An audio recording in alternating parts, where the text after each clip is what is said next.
Үй алам деп отбасы банкінде депозит ашып, оған ақша жинап жүрсеңіз, бұл ақпарат сізге арналады. Парақшада ипотека туралы пайдалы ақпараттар, лайфхактар айтылады. Жоғалтып алмау үшін қазір тіркеліп алыңыз. Көп адамдар сұрап жатады, отбасы банк депозитіндегі вознаграждениені қалай көтереміз, қалай өседі, оны қалай есептейміз деп, қазір соны көрсететін боламыз. Қараңыз ағайын. Мысалы сізде 1.500.000 теңге депозитте ақша жатқан болса, оны былай есептейміз.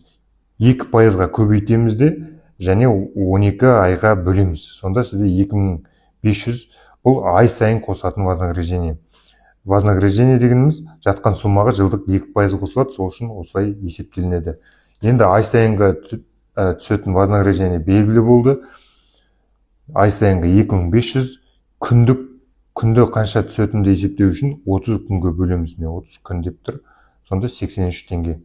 Сізге, яғни осы жатқан сумманың үстіне 83 теңге вознаграждение күніне қосылады деген сөз.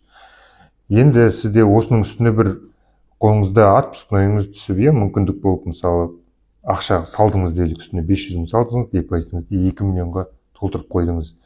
2 миллионға толтырып қойған кезде бұдан қарағанда сумма көбірек түсетін болады. Тағы да 2%-ға көбейтеміз де, 12-ге бөлеміз, сонда сізде ай сайын 3333 теңге вознаграждение осы сумманың үстіне қосылып отыратын болады.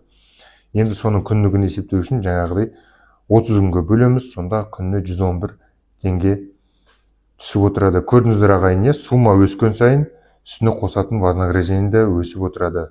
Отбасы банктың депозитінің системасы басқа банктың депозитінің құрылымына ұқсас болады. Яғни қысқаша айтқан кезде жатқан сумма аз болса, аз вознаграждение қосылады, жатқан сумма көбейе беретін болса, үстіне көбірек вознаграждение қосылатын болады. Ақпарат пайдалы болса, таныс туыстарға жіберіп қойыңыз. Ал ипотека туралы сұрақтар, нақты расчеттар, консультация, сопровождение керек десеңіз, WhatsApp нөмірге хабарласамыз. Жақсы.